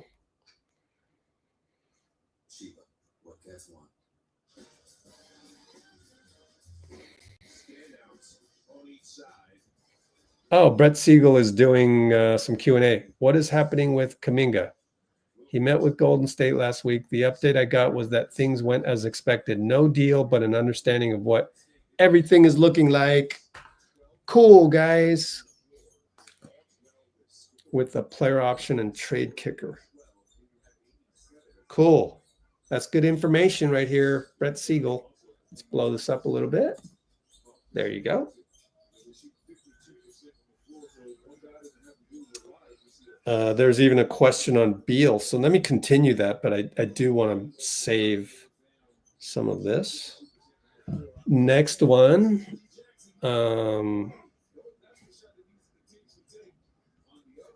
Package involving Simons. Warriors sign and trade Kuminga to the Heat for Wiggins. Bro, the number doesn't even work, bro. Come on. Cap sheet don't lie. You got to understand base year compensation, 50%. The Denver ship has sailed. Beal, CP3, there will be a clear market for Westbrook. Why hasn't Horford signed? He is a veteran player. Yeah, because we're waiting on JK. Kuminga gets signed and traded. No, he's not getting signed and traded. What do you think of him as a defender? Because he's 6'9" and has the athletic frame. 6'9" has the tools. Pacers, nothing. We know that he can chase guys around screens. He gives you versatility because of the size. That's it. So you love everything about his game. I'd be surprised if LeBron was traded. What is Brett Siegel doing right now that gives him all this time? Watching the Warriors Summer League game? This would be the dream scenario for the Warriors. Adding both Horford and Melton or just one of them. And do they also plan on adding Beal? Guys, see, this is cap sheet doesn't lie. Cap sheet doesn't lie. Cap sheet don't lie. We cannot. I don't think we can afford Beal. We have to make the last spot. Even if Brett Siegel is doing, if they do what Brett Siegel says and give JK 20 to 25 million, we cannot get Beal if we want. Actually, I made that spot for Lillard. So would you rather have Beal or Lillard? So I guess that's the question. And I do mean Lillard with the injury. So that's interesting too. I am biased. I want Damian, and I am biased. I don't want Beal, but he'd be better for the short term. So, Beal or Lillard? Let's do the poll since it's fun and we got some time left. Good poll. Last one.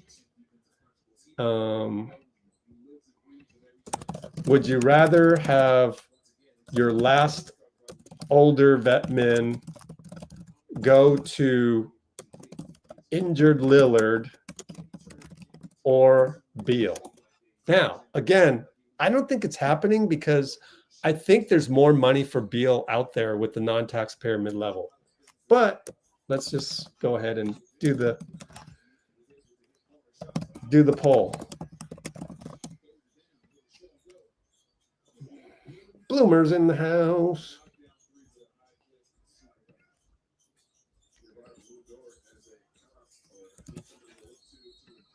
It's fun to do these scenarios, though. Put yourself in the shoes of. Put yourself in the shoes of Damian Lillard and or Beal, perhaps. I think Beal's got to wait around for maybe Denver to get under the tax.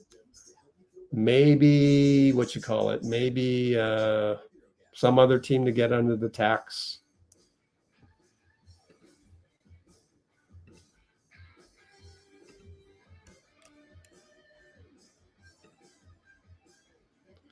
Oh, here we go. Who's Looney? Oh, I already answered that.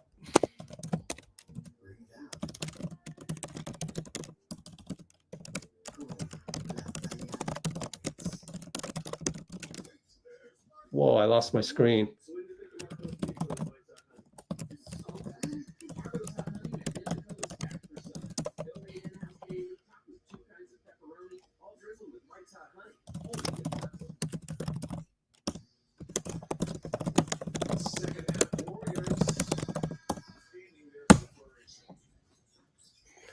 I should just outright say Looney is wrong about the Oh, okay. You're not going to offer me anything. Bro, we can't offer you anything, bro. If New Orleans gives you an $8 million contract, see you later. Like, come on, you got to know that. You didn't know that we can't afford $8 million? You didn't know that. You're kidding me. It's a spreadsheet. It's literally a spreadsheet. It's cap sheet. Don't lie.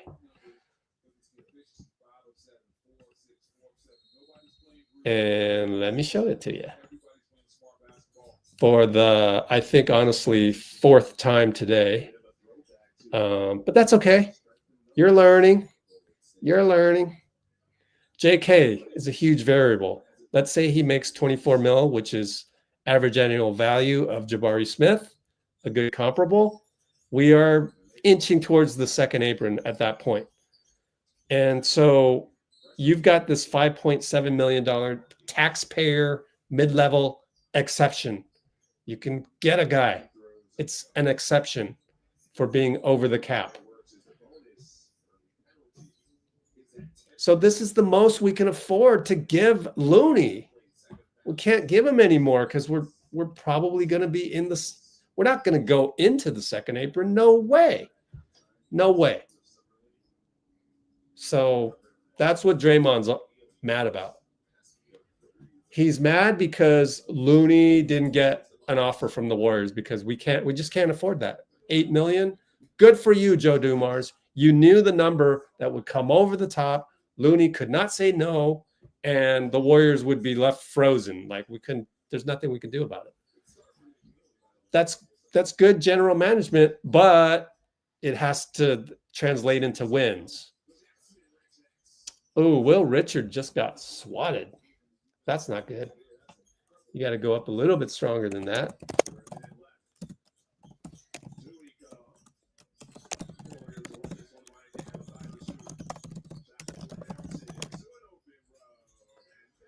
We're going to win this game as Jacksonville nails a dagger. Another dagger. But I will also say, on the other hand, it was a great interview and good, honest stuff. But I don't really do the drama thing. So I already talked about that. It's like, yeah, I know I'm a downer. I don't do the gossip thing. And, it's just so chill. And it is just, I prefer the joy part. Like that part is really awesome. Like that's the best feeling ever. Gossiping and this and that, just like Money Long. I don't need to play that again, but the J. Cole reference in the Instagram, that's what I prefer. It's like, that's life. Like, I really like that part of life when we can all get along and we can all hug each other, So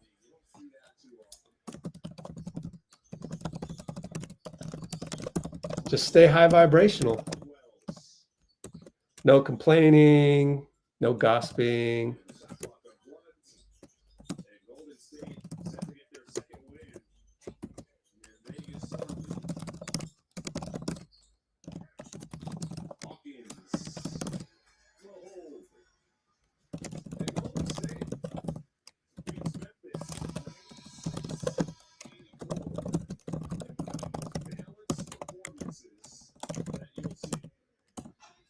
Life is beautiful. Kumbaya. Like my dad likes to criticize me for. My dad thinks I cannot be critical at anything. Well, I mean, I actually am critical at people who don't understand cap sheets, number one. So I will criticize Looney for not understanding that we're not even why bother offering you anything? Like, you get 8 million, like what's the point? That's a waste of ink and paper. Dude, don't worry about that. But I'm not mad at Looney either because, dude, these are modern Roman gladiators for the 7th time tonight. Like, it's a zero-sum game. If you get offered $8 million here, your ego, because your ego made you what you are. Your ego tells you that, you're dissing me because you didn't even give me an offer. So again, I'm just sitting there going, this drama is a Wednesday at every level of basketball. Like, this happens at AAU where, oh, you left me off your team? Oh, you don't think I'm that good, huh? Same thing with Steve and Looney, the drama. Oh, you left me off your team? Oh, you don't want me? Okay. Oh, you didn't give me minutes? Oh, you don't think I'm, you don't trust me anymore after 10 years? I mean, it just happens every day. I've seen it so many times coaching my Asian American teams. It's just like, it's the ultimate competition. So somebody's going to get mad. Someone will be happy and someone will be mad. That is the zero-sum game of the NBA. Every occurrence. Luckily, no one has to die anymore for that. Back in the Roman times, people died for that. And that's why I stay in the middle. I don't need to go over here. I don't need to go way over there. I just stay in the middle and let all of these things happen and let the universe do its job. And I observe and I go, oh yeah, I've seen that before, and I've seen that before, and I've seen that before. And by doing that, I can remove my focus on those things. I don't need the drama. I don't need it. All I need are highly competitive basketball games where I praise the team that made the fewest mistakes and the most glamorous plays. Oftentimes, that is the result of something that Steph Curry did. And I get to focus on those funner things, behind the scenes things. Mo Spates threw a football in practice. That becomes my number one. Because all the other stuff, it happens every day. Who cares? But something special happens, like Steve Nash came to practice today to work with KD. That becomes like, wow, because I have the capacity and I'm not burdened by the drama to say, wow, I have a clear, conscience to enjoy the behind the scenes. And then I feel like I'm part of the team, because the joy that they had, the joy that Mo Spates had throwing the football, the joy that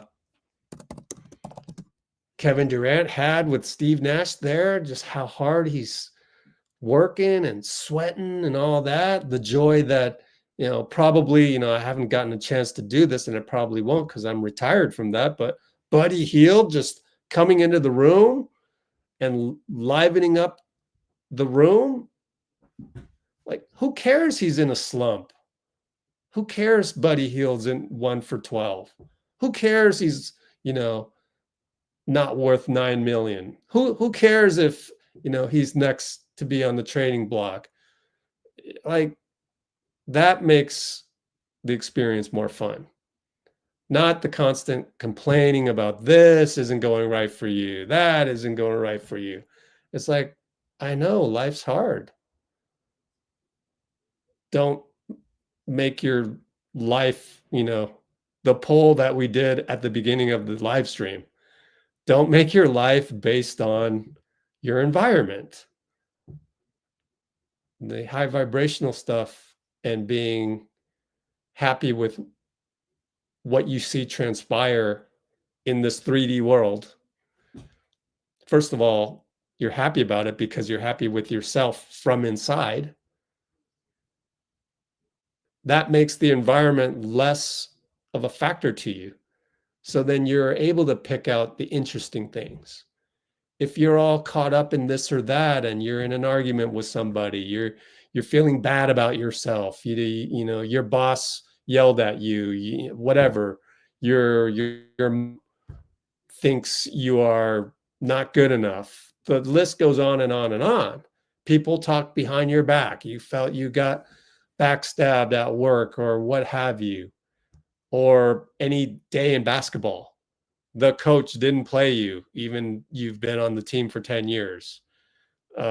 Whatever it may be, that's all clutter, and it's hard to get away from that to see the finer things. So I'm going to call it a night and go get me some pressed juicery. Okay. Well, it's according to everybody.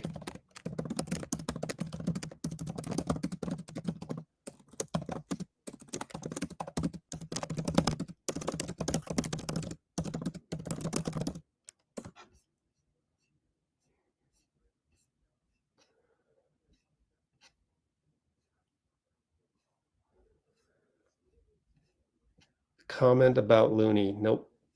Let me see. It's a business. Don't want to forget about the good times we have. Yeah, Bloomer has his way of, if you're a Warrior, Bloomer's got your back. So there's good and bad to everything. So the good part to Bruce, which I'm focusing on, is that if you are a Warrior, boy, he's got your back.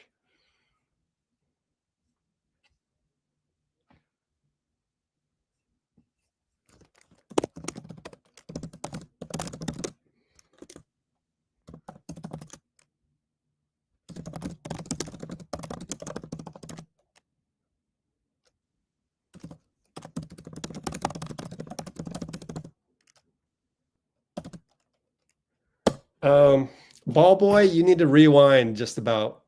I have the timestamps in the description. When we're done with this, go to the description, go to the timestamp. I already talked about all that stuff. And I got to go right now. So I'm going to go right now. And I don't want to repeat myself. So, but I timestamped everything. So go back and listen to it. Next live, Thursday.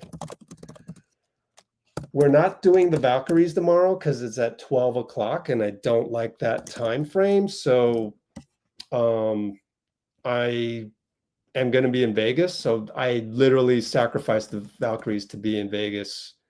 And that's how it is.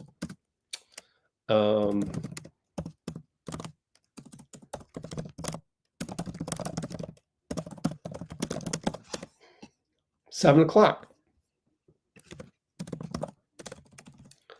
GSW Toronto. Pull up the Cholo file. Let's get out of here. Cholo file. Boom.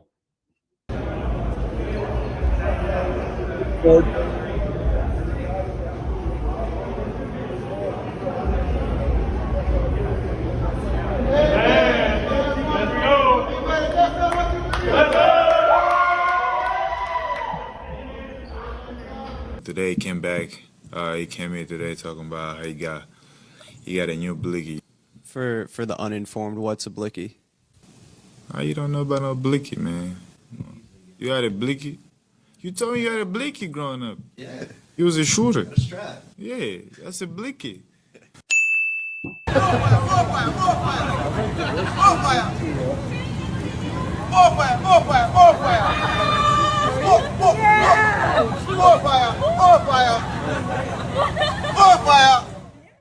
And a birthday. All right, folks. See you later. I think the game's at 12. Valkyries against Seattle. So I could be wrong, but even if it's at 2, I can't do it.